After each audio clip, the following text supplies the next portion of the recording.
Hello students, we have started with module number 1, and in the previous session we have considered the basics of project, like what is the definition of project, how the project is different from operations, what is the necessity of project management, and what are the triple constraints of project. So these some of the things we have seen in the previous session, and also we have seen some real life examples of the projects and certain corporate films for companies like L&T projects or Tata projects who are executing variety of projects in the real life situations. So we have seen the examples of project. So these are characteristics, stakeholders of project, critical success factors. So these are the things we have seen till now. Now let us go to the next part. I think we have considered this up to triple constraint of project management.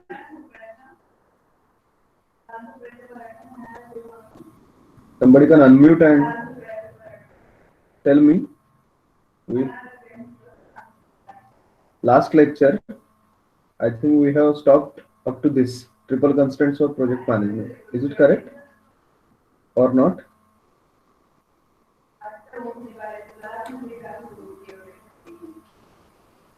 Yes, anyone? Yes, sir. Okay. So now let us move further. We have to go for understanding the project life cycle, the project management process groups, and also we have to understand how these project management process groups are distributed over the entire project life cycle. So you can see this is a particular diagram, and in this diagram you will observe that there is a x-axis on which we have the timeline, and on the y-axis we have the level of process interaction. And on this particular graph, if you look at the origin, it is the start point, and at the end of your x-axis it is the finish. So what is your opinion? This start and finish is related to what? What do you feel? The start and finish is representing start and finish of what? Sir, project process. Project process. Yes, anybody else?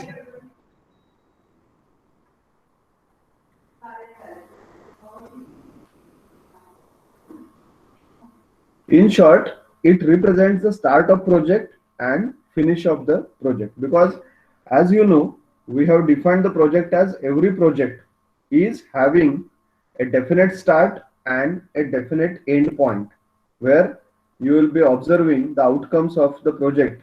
They will be in the form of deliverables to the customers. So this start and finish, they are representing the start and finish of the project. So this timeline, the x-axis, represents the total life cycle of your project. And during this life cycle of the project, if you observe, there are variety of curves drawn. These all curves, they have been drawn with different lines. So you can see there are some dotted lines, there are some dashed lines, the curves which are drawn by dashed. Some curves they have been drawn by dotted lines or dots. Some curves they have been drawn with continuous line. Some curve it is drawn with dark dash, and one curve it is drawn with dash and dot combination. Correct? If the diagram is clearly visible to you, can somebody tell me which process group is represented by dark dash?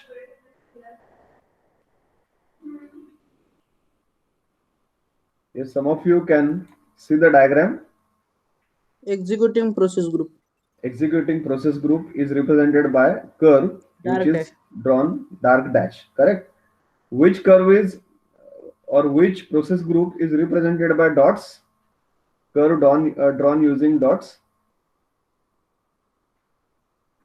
Closing process group. Okay, good. So means the diagram is clearly visible to you.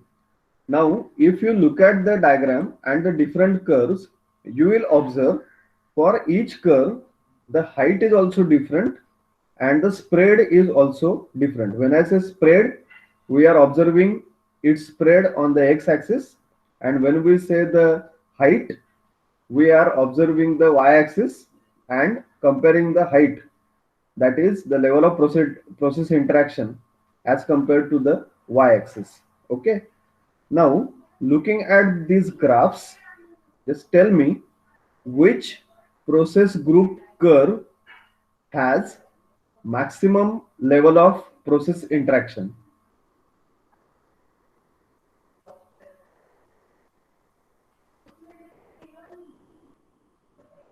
Which process group curve has maximum level of process interaction? Sir, executing process group. Executing process group, yes, because if you compare with the y-axis, then the height for executing process group is maximum, so it is having the maximum level of process interaction.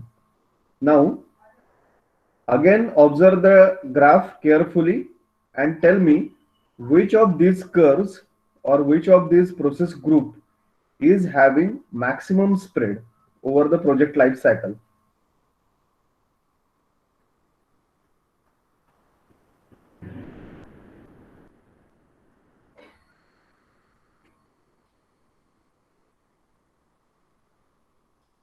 So which process group will have or it is having maximum spread over the project life cycle?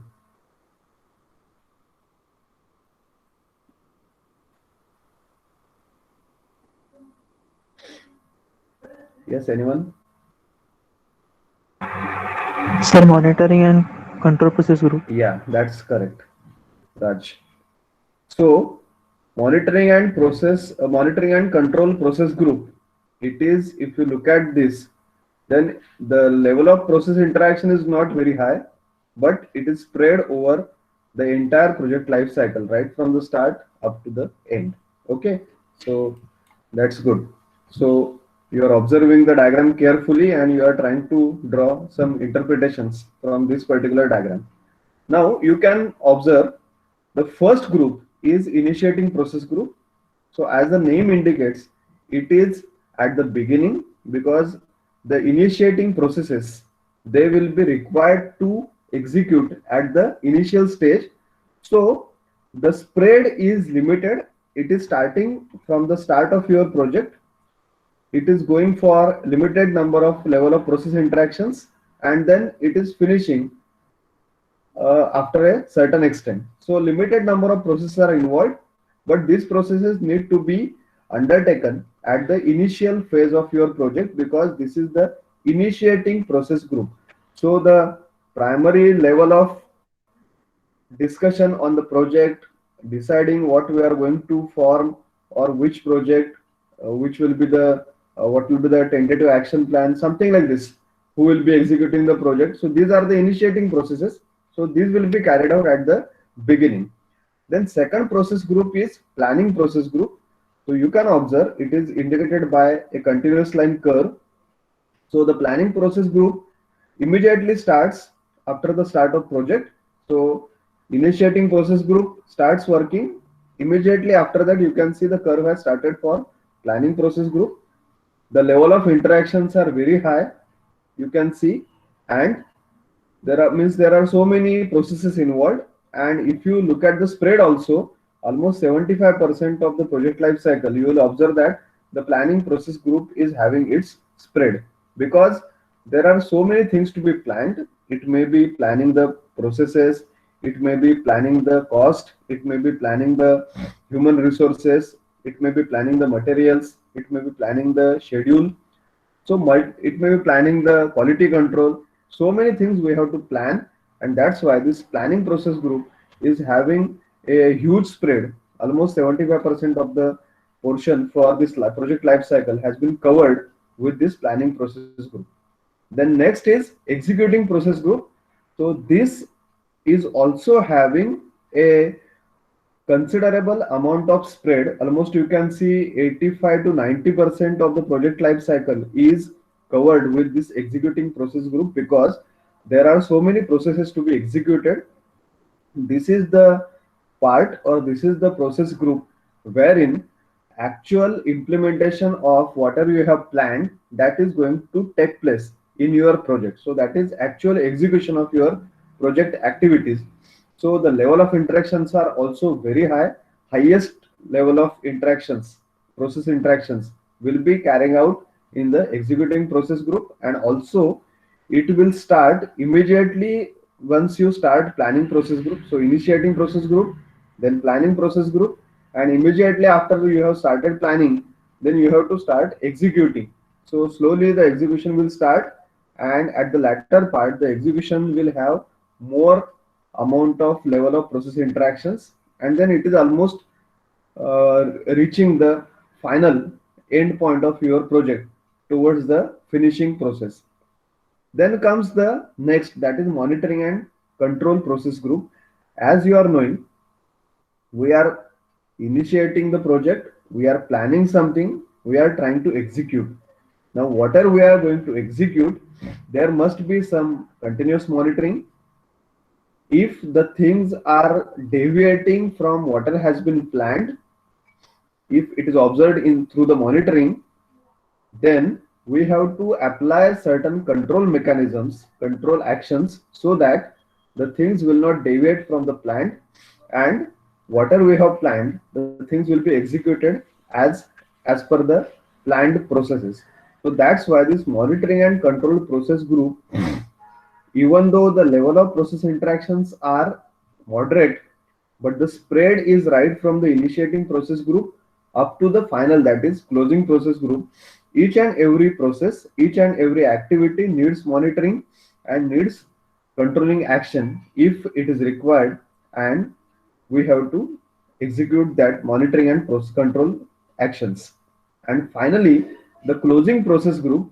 So it is not starting at the beginning. After the 50% of project life cycle, you can say the 50% of project life cycle is over, the closing process group activities are starting, because certain activities they will be finishing, and as and when they are finishing, you need to carry out the closing process group activities, closing process group processes. So likewise, the process interactions will go on increasing towards the end of project, and then gradually they will go on reducing once the project is completely finished. So that is the overall distribution of project management process groups over the project life cycle, or the life cycle of your project, right from start project to the end point of your project.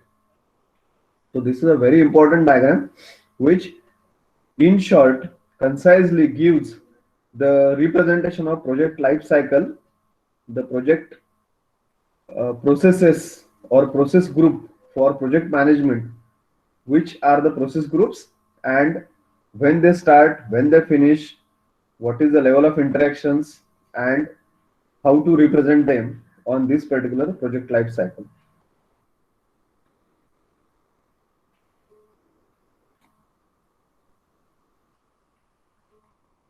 So let us go into the details of this process groups. So this is the first, initiating process groups. So in this particular initiating process group, we will be having two activities, two processes involved. One is developing a project charter, and secondly, developing the preliminary project scope statement. Okay.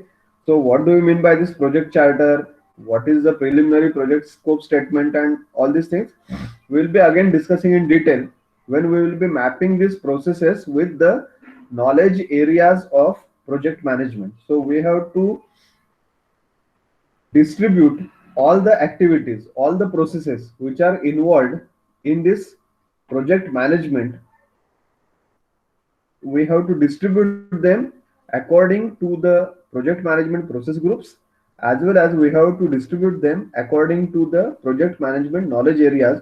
So we'll try to map them according to the project management process groups or project management knowledge areas, and then we'll discuss exactly what we are going to do, what is the action plan to carry out that particular process. So there are two processes involved at the initiating phase of your project, that is initiating process group, developing project charter, and developing the preliminary project scope statement. Then second process group is planning process group. As we have discussed, this planning process group is having almost 75% of project life cycle spread over that, and the level of process interactions are also high. So that's why you can observe that there are so many activities which are involved in this planning process group. So the activities like developing project management plan, then planning the scope and defining the scope, creating the work breakdown structure, that is WBS, defining the activities, sequencing the activities, then resource estimation for all the activities which are available, estimation of the duration for different activities, developing the schedule, then estimating the cost, budgeting the cost. So that is also important. Planning the quality, planning the human resources, planning the communication, how the communication will take place, planning the risk management, and planning the purchases and acquisitions. So you can see there are so many planning, so many things we need to plan, right from planning the project management development plan to scope, to work breakdown structure, to the activities, to the schedule, to the finance, to the quality, HR, communication, risks, purchases, acquisitions. So a number of things which we need to plan, because if we go for proper planning, then the project will have more and more success. Because normally it is said that if you go for 80% planning and 20% execution, your project will be successful. 80% of your energy should be involved in planning very to the micro level. And once you plan it at the micro level, executions become very easy, execution becomes simpler, and that's why it becomes very easy for the project manager or project team to execute the things in proper manner. So that's why planning process group is very, very important. Then next is about the executing process group. In this process group, you can see there are multiple activities. Like if you have seen the diagram, we said that the level of process interactions are highest for executing process group, and also the spread is distributed over almost 80 to 90% of project life cycle. So there are limited number of activities, but it is actually carrying out the work in actual sense. So that's why we will have this as a very prominent process group in the project management process groups. So what we are going to exactly do in this, which processes are involved: direct and manage the project execution, performing the quality assurance. So we have to go for direct, how the project execution will take place, and we have to manage it properly. The quality assurance, we have to perform that actual checking the quality of the project activities which are going on. Then acquiring the project team, developing the project team, training the project team, these things will be coming under the execution part. Distribution of the information will be very, very vital, very, very important. Requesting the seller response and selecting the sellers. So these are the variety of activities which are involved in this executing process group. Then, as we have discussed, that monitoring and control process group, it is spread across the project life cycle 100%, right from initiating to closure. Throughout all the activities, this monitoring and control process group will be active. So there are a variety of activities which are to be performed. So monitoring and controlling the project work, integrated change control. So if there are any modifications required, any changes required, when you find that through the monitoring, you are observing that the scope is getting deviated or the processes, they are getting deviated from the planned activities, then we need to apply certain changes, and this change control must be integrated into your project management.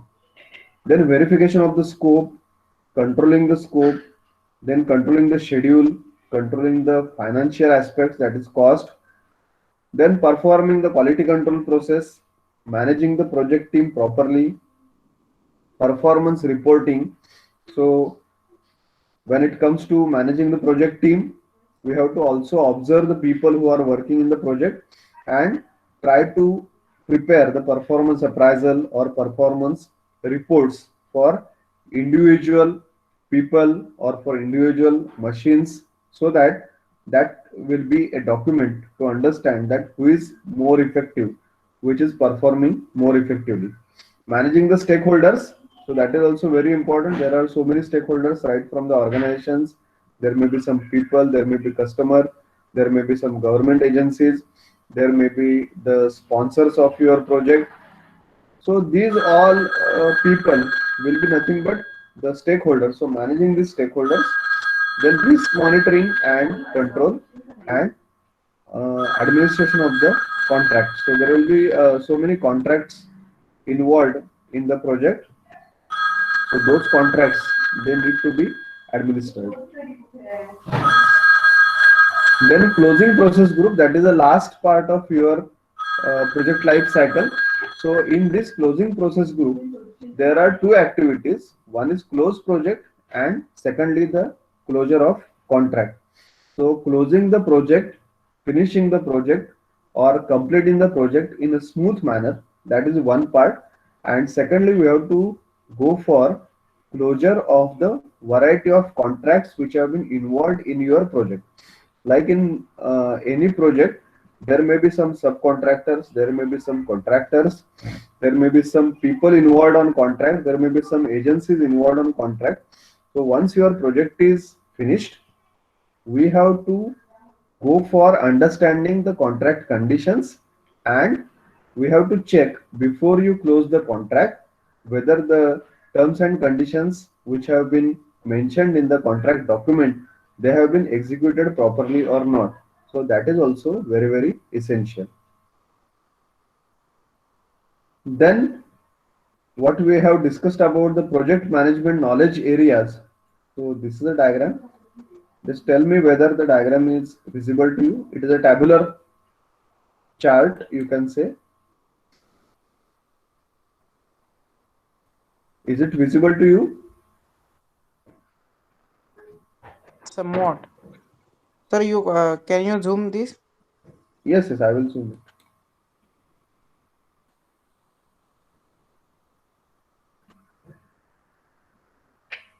I think now it is more clear. Yeah. At the top row, there are project management process groups. So what are 5 process groups we have seen? Each column: initiating process group, planning process group, executing process group, monitoring and controlling process group, and closing process group. So each column is representing one process group. Correct? Is it visible now? Yes, sir. Okay. And then the first column, it is representing the knowledge areas. So these knowledge areas, just go one by one. Project integration management. I hope the first column is visible to you. Project integration management, 4.5 point, it is project scope management. 6 point, it is project time management. 7 point, it is project cost management.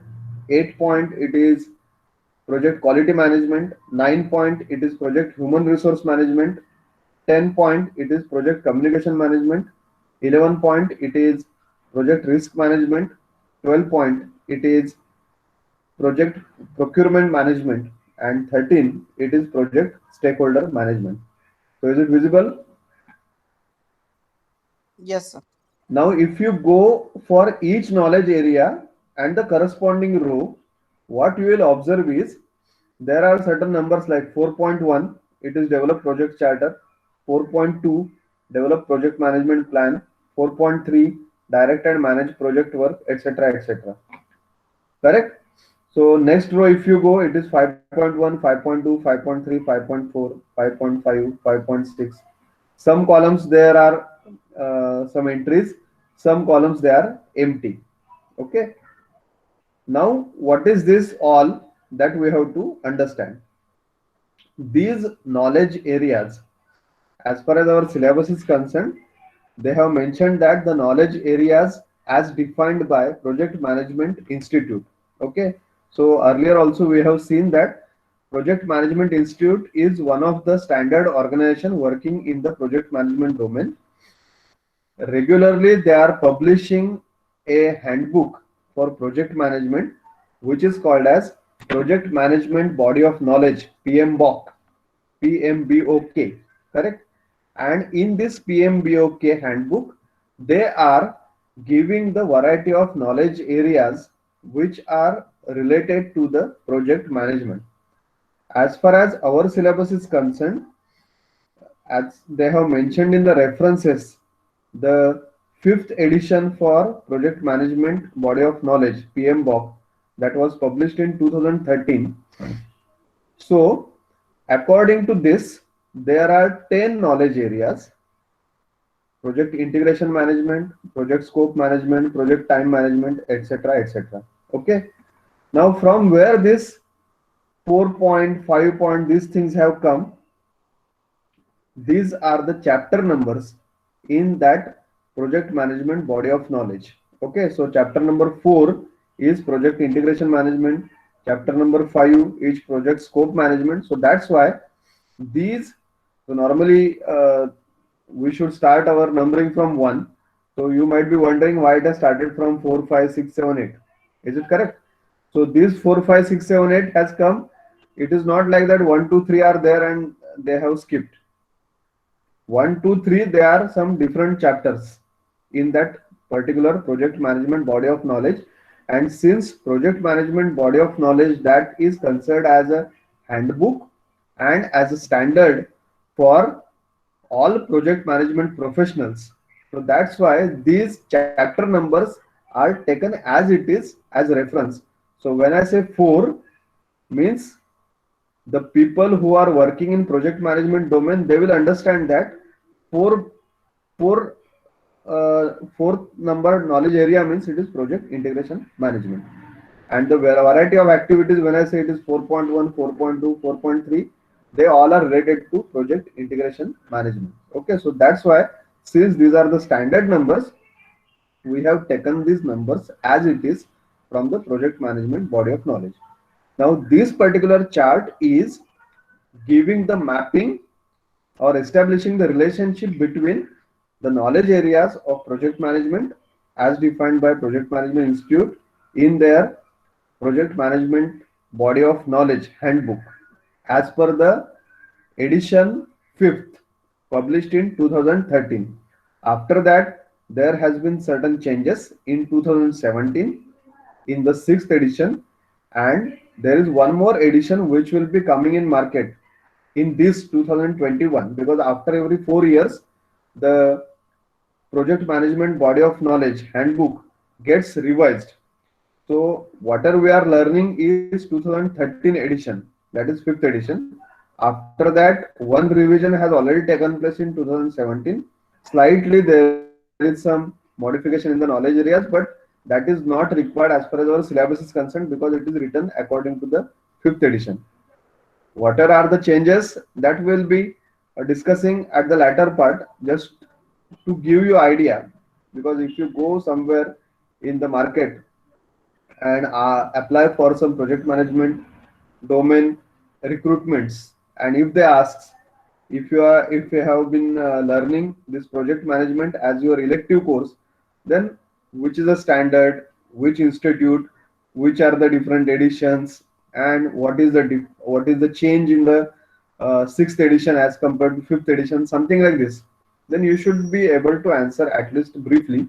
So that's why at the end of this somewhere we will be trying to discuss what changes have taken place in the 6th edition and what are the probable changes that will be coming in the next 2021, that is the 7th edition. Okay, so variety of activities and each activity, whether it is related to which knowledge area and which process group, these have been given. So each row represents all the activities which are involved for that project knowledge area, and they have been clubbed under the variety of process groups. Okay, so you can see for project integration management, it is throughout the life cycle of your project, right from initiating process group, there is one activity; planning process group, there is one activity; executing process group, there is one activity; monitoring and control, there are two activities; and closing process group, there is one activity.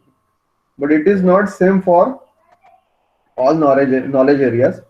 Some knowledge areas, they are present only in two process groups, like scope management, it is only in planning process group, it is in monitoring and control process group. But what you will observe is almost all the knowledge areas, they have some activity involved in monitoring and process control group. Correct? So you can see this column. Almost for all knowledge areas, there is something which is in monitoring and control process group. Similarly, there is something in the planning process group. Almost for many of the activities, there is something in the executing process group. So as we have discussed, as we have seen in the diagram for project life cycle, the initiating process group, the curve was having smaller width, and the closing process group was having smaller width, smaller spread. Correct? And also the height was also less, level of process interactions were also less. So that is again verified, that is again justified by this particular tabular format. So you can see initiating process group, there are only two processes: 4.1 develop project charter and identifying the stakeholders. That is sufficient. Again, if you go for closing process group, close the project or phase and closing the procurements. So according to the knowledge areas, these are the two processes which are involved. So the spread is very small. Which spread is higher? Planning process group and monitoring and control process group, because everywhere there are certain processes to be carried out.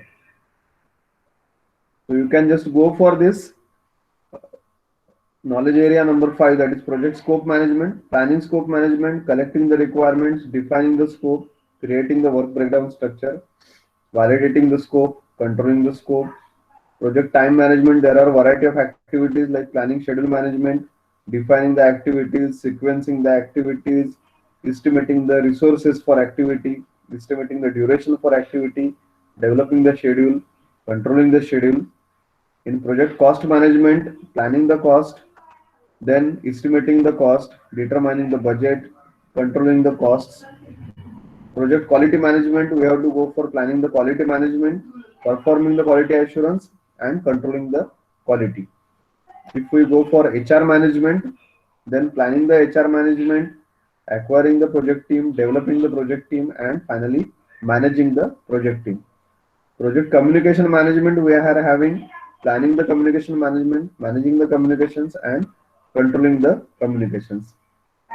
Then coming to the risk management, planning the risk management, identifying the risks, performing qualitative as well as quantitative risk analysis, then planning the risk responses, how to respond the risk, and controlling the risks. Then project procurement management, planning procurement, conducting the procurement, controlling the procurement, and closing the procurements. And finally, when it comes to stakeholder management, identifying the stakeholders, planning the stakeholders, managing the stakeholder engagement, and controlling the stakeholder engagement. So these are the variety of activities involved in these different 10 knowledge areas. So how many knowledge areas are there? There are total 10 knowledge areas. Before this 2013 edition, what we are having for our syllabus, the earlier edition was having only 9 knowledge areas up to procurement management. The stakeholder management was added in the 2013, that is 5th edition for this project management body of knowledge, because people started understanding the importance of stakeholder engagement and managing the stakeholders. So that's why PMI understood the importance and they added that knowledge area as a separate knowledge area into the PMBOK, and 9 knowledge areas were getting they got converted to 10 knowledge areas.